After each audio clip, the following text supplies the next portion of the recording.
बना लेंगे, तुम चाहे बचा जितना, हम तुमको चुरा लेंगे।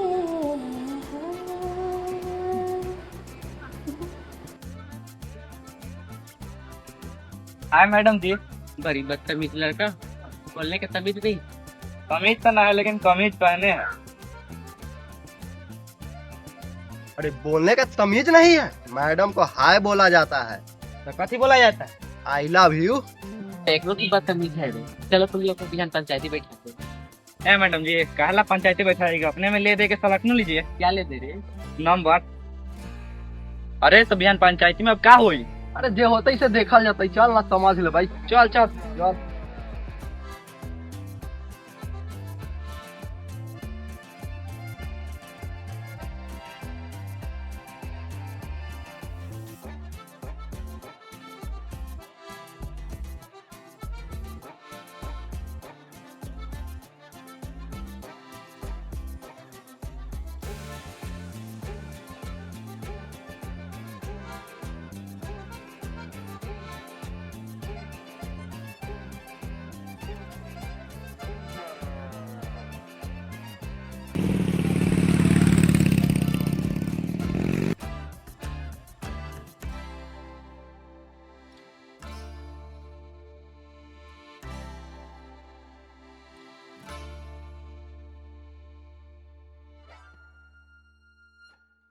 अरे यार सरपंच सर, भाई ठीक।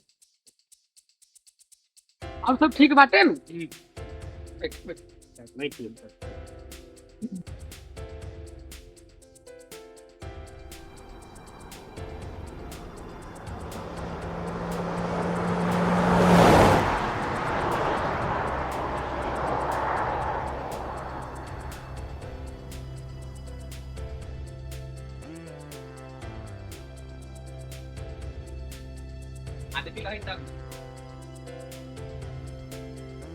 ना मुझे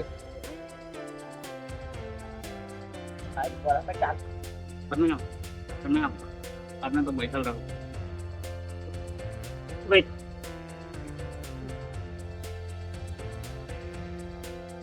केकरा पर पंचायती रखल बा? अरे उहे राम खिलावन के लड़कुआ पर, और एकरा जौरे एगो बनलका लड़कवा न रहल, वो जौरे बाकी ओकरे को पंचायती रखल बा। अच्छा, उ सब कहाँ बा? उ सब का कइलक ह? अरे उ स्कूल के मैडम ना बा, ओकरे के सब छेड़ले बा, खाली छेड़े सर कइले बा। ठीक बा तो बोलावा सबके। ठीक बा बुलाओ तुम। सरपंच साहब तेरा सब याद दियो। ले जा, गाड़ी सरकारी ना है, पेट्रोल की सरकारी ना है, आराम से। ठीक बा ठीक। अरे मुखिया जी कौन कलर के चड्डी पहनले हो यहाँ? और कौन कलर? लाल कलर। रे तो निस्ताफा बेहुदा बनेगा, पंचायती न हो भाई बेहुदा कहीं का। मैडम जल्द सुन, इसको बैठा ना लोग। उठो उठो सरपंच साहब उठो। आओ मैडम बैठो बैठो। उधर लोग को कहाँ गेला? रुकिए वही बुलावा तो नहीं होती, जल्दी बुलाओ।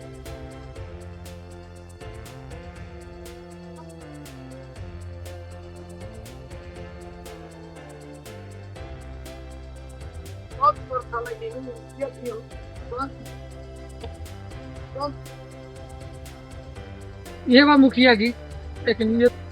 अरे तो नहीं मैडम को आई लव यू बोले बारे, और कौन का नाम मिल रहा है? रे हम ना बोली आई लव यू, एक पूछा है हम बोलले होते इतना। हम बोलिए मुखिया जी अभियो का भैया आई लव यू मैडम। अरे तोरा डर तोरा ना लगल हो? अरे मुखिया जी हमें डर ना लगली, अभी तो आई लव यू बोली, बिहान उठा के ले जाओ, आज देखते रह जाए। अच्छा रुक, तो नहीं ना धोखा ले अभी रुक।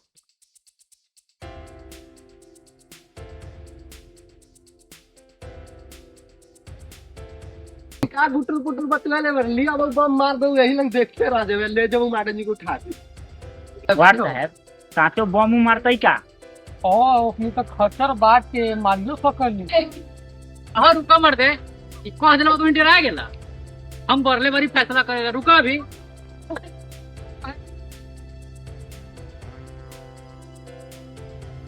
ये मैडम जी देख ली कोनो पसंद बदल बताऊ ना तो हम बारी बैली दे तो यार ना तो देख लू सब फेर एक उठा के ले जाए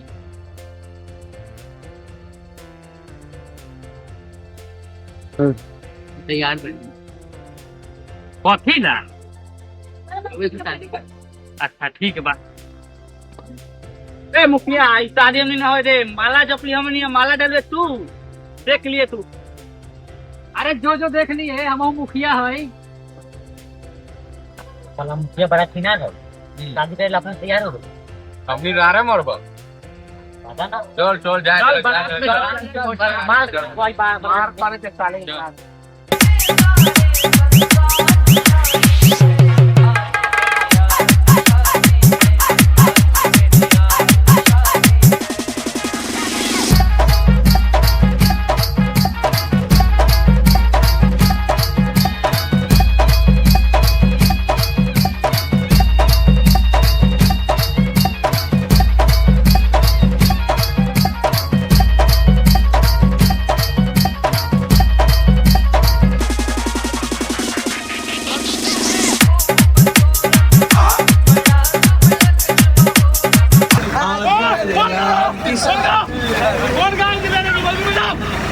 भोजपुरी हाँ भोजपुरी भोजपुरी बजाइए भोजपुरी बजाइए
अगुआ के बहिनी के शोभे लाड़ी सम के डोरी कवन देव के हाथे रुमाल सिनेरो माजा लेला अब कवन सिंह के हाथे रुमाल सिनेरो माजा लेला समधिन बहो के शोभे लाड़ी सम के चोली कवन सिंह के हाथे रुमाल सिनेरो माजा लेला कामड़ के पातर सीना की चौड़ा जो बन के बारू मलदार सिनेरो माजा लेला कमर के पातर सीना की चौड़ा जो बन के बारू मलदार सिनेरो माजा लेला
बोलो ये लोग नहीं यो मालवा के भाई खा गेला हमनी के परसेंटेज ना मिलतै का?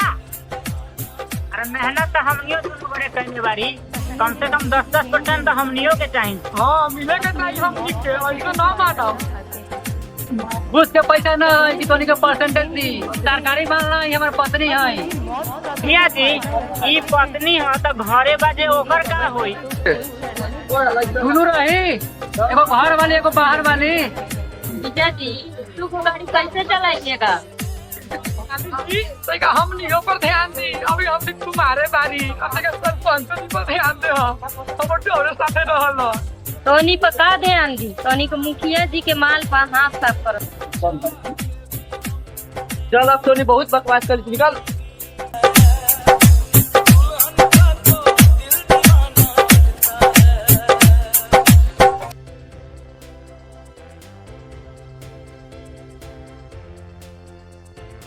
लड़की के कन्याई साड़ी जेबा निकाल के देवल जाओ, फिर देवल जाओ।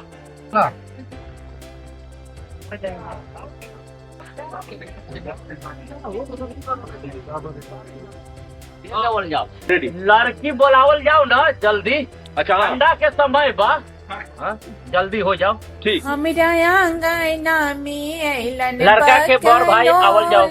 भैना हमरा आंगना में अइलन बकलोल बभैना।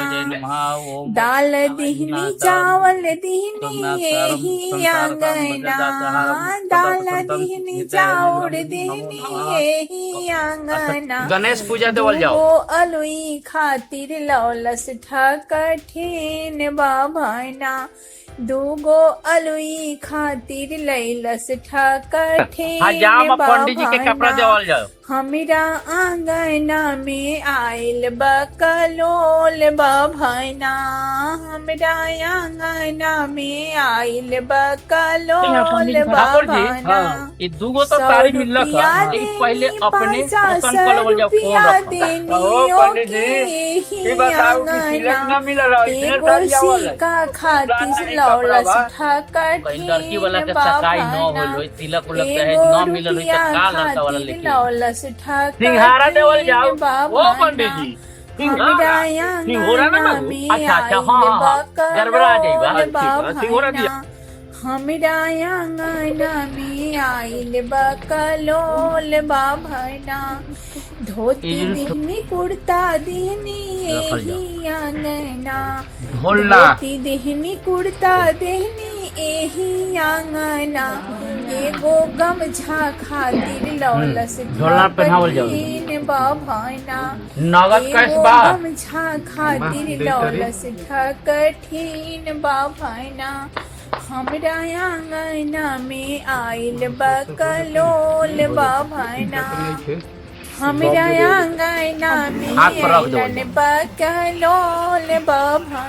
और कुछ बा गहना होई चाहे कोई ऐसा सामान देवल जाओ। के डोरी देवे के ये ना सामान चाहिए, उनमें से सामान जब बा ना वो निकाल के दो। अच्छा अब पवन सिंह के हाथे रुमाल छिनेरो माला। ठाकुर जी ये कौन गाना बा हो? गाना हाँ मोबाइल बा गाना सुनम। अच्छा ई घड़ी बा हाथ में बानम। माजा लेला कमर के पातर सीना की चौड़ा, जो पठमौरी के बड़ू मलेदार छिनेरो माजा लेला।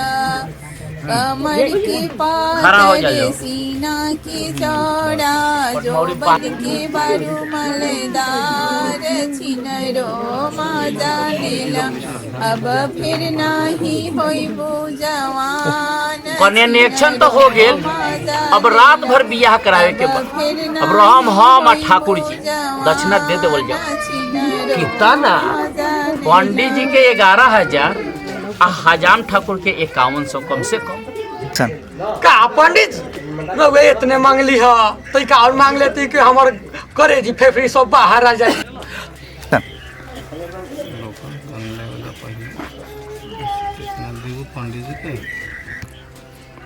ठाकुर जी कमे कह दिए लागई पर कि पूरा मिले लिया रखल जाओ कथी देवे 10 रुपया रखू ना बहुत ना ना ना रखल जाओ फ्रीए में हम बियाह करा दे हम रखू रखू रखू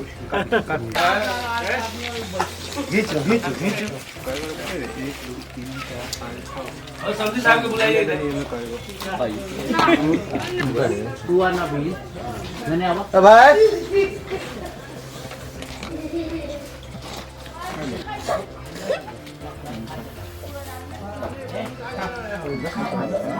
और मिठाई क्यों खा रहे हैं? और दूधू का मिठाई खाते हैं। हाय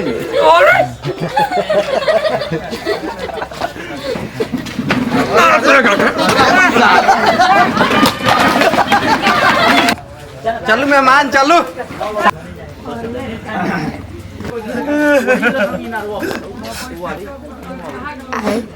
भाई काहे भाई भाई ई पूछ की का ना भेलो के शादी ना बर्बादी होता हमर जिंदगी के कहाँ देखे ले बारे तब कुछ उपाय करबे कर उपाय तो करेला पार्टनर हमर गेल बा सामान ला लगावता नहीं उपाय आवते बाप